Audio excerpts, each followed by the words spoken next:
Let's go over to the Big Ten. Tom, you're up. Illinois versus Indiana this weekend. Big time slugfest in the Big Ten. I'm excited about this one. And I know we were talking about where college game day could be. Like, this is a pair of teams that are unbeaten at this point in the year. Obviously, it's a young season, but I still think there's a lot that could be determined out of this thing.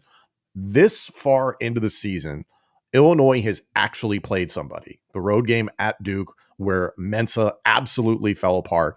Not entirely because of Illinois, but Illinois played very, very well on the road. There are a lot of questions about what Illinois was going to be this year with the departure of Franklin and Bryant in the passing game. This is still an offense that likes to throw the ball, and they're going to rely on that. They're still struggling to run the ball in the interior, but Luke Altmaier has taken a step. Is it a significant step? No, he was able to rely on guys that were really talented last year to make that Illinois passing offense go. He is able to elevate people around him at this point in the year. Indiana, they have been thumping bad competition. I do not understand what Kurt Signetti and company believe themselves to be. I think they believe in 1 year they went from IU to OU or University of Alabama or something like that. Like, I think they think they're a blue blood and they can schedule bad non-con teams in the beginning of the season, thump them, and then immediately demand respect from the national media. And it was like, well, we made the college football playoff last year. We should be in that conversation. You have to win a game like this, especially at home, if you want to shut down that conversation. I like what Fernando Mendoza looks like so far. Again, it's against bad competition, so we really don't know what the Indiana offense truly is. It is go, go, go.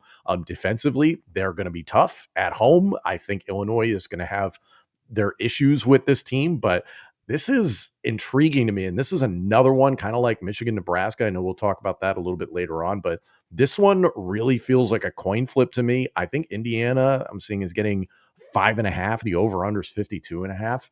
I like the under in this one. I think it's going to be a dogfight, but Illinois has actually beaten a Power 4 opponent with credibility at this point in the year, and they did it on the road. And this is a veteran-heavy team that had a really nice year last year, a lot of returning productivity. It's not the same feel as what Brett Bielema got to do last year, where he had those thumpers, that power run game. It's going to look a little bit different, but I think they're going to be able to take advantage of Illinois on the perimeter. Indiana on the perimeter, you mean? Indiana, yes. But before we do that, I will give some love to Sleeper. We play the Sleeper more or less game every single Wednesday. We'll do it again this week when the stats are out, when the picks are available. You can pair more or less of 2 or more players and win literally up to 1,000 times your money.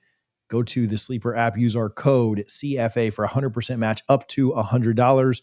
I was in there yesterday in an eliminator league. I've made it through 2 weeks of the NFL season. Not that impressive, but there have been weeks that I've lost week 1. So go check out the eliminator leagues. Go check out the pick'ems. Obviously, a lot of people have their fantasy football through the Sleeper app. Their score bug is great. They do a great job with just updating the scores of everything. I was watching Barcelona's score bug while I was watching Red Zone yesterday on the TV. So go check them out. Terms and conditions apply. Make sure you see their terms of use for details. Let me ask you, Tom, just out of curiosity. So when you look back at that Duke game, and again, Illini fans, we know what happened afterwards, and there's video evidence still on the internet that proves what I was willing to do. The thing that was a really big difference maker was the turnover ratio and what you were able to do with the turnovers. So 5 turnovers caused by Illinois. They picked up 31 points on that. When you look at the consistency of how Fernando Mendoza has played and the way that the offensive line for Indiana has looked, they've given up 1 sack. Is that something that maybe is going to, again, be a factor to where you are putting a little bit more pressure on the offensive personnel of Illinois to have to deliver? Because I don't think that, like Duke, in Bloomington, you will see Fernando Mendoza turn the ball over to you and give you pretty decent field position.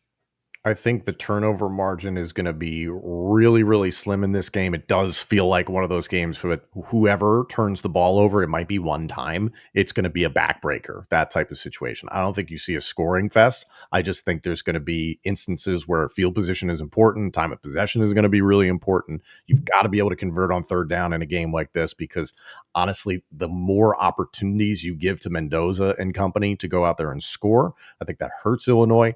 I still like what Illinois is able to do within the running game, but they're going to have their struggles. Their offensive line is almost identical to what they had last year. So I think that's a good piece of continuity, but their struggles last year are still proving to be their struggles this year. This is a toss-up, honestly. Like I said, the line is 5.5 in favor of Indiana. I like Illinois in this game. Give me Illinois 24-21. Tough to see the loser of this game going on. Now, they certainly could pull some upsets, but it's tough to see the loser of this game having a real clear path. And so people are probably in some respects sleeping on this game just because of the brands not being whatever, Michigan and Nebraska or Ohio State and Penn State or whatever. Yeah, not sexy, but I think we are in store for a really good game. For the night game on Saturday, I think people will really enjoy this. I'll take the road upset too. I'll take Illinois. Man, I don't even have a score for this. Yeah, super close, 27-26. So what's interesting is that Lee Beebe is no longer going to be playing for Indiana. Reportedly, he's out for the rest of the year. I was talking with a buddy of mine that has very close ties to the program. They feel like that even though he was viewed as running back 3, he may end up being running back 1. I don't have a good gauge. I don't. And to just preface this, to come out clean, I have Illini family members and I have Hoosier family members. So it is going to be a very interesting group chat on Saturday night. You have to send us screenshots while it's going on. You know, just to make sure that it actually happens, I'm going to take, because if we go for the clean sweep, it just feels like it's not going to happen. I'll go Indiana wins at home. I'll go that Kirk Cincinnati finds a way to get a win. I don't truly believe that. I think that Illinois is actually going to win, but I just want to make sure that everyone else knows that. I'll go Indiana 20-17 final score.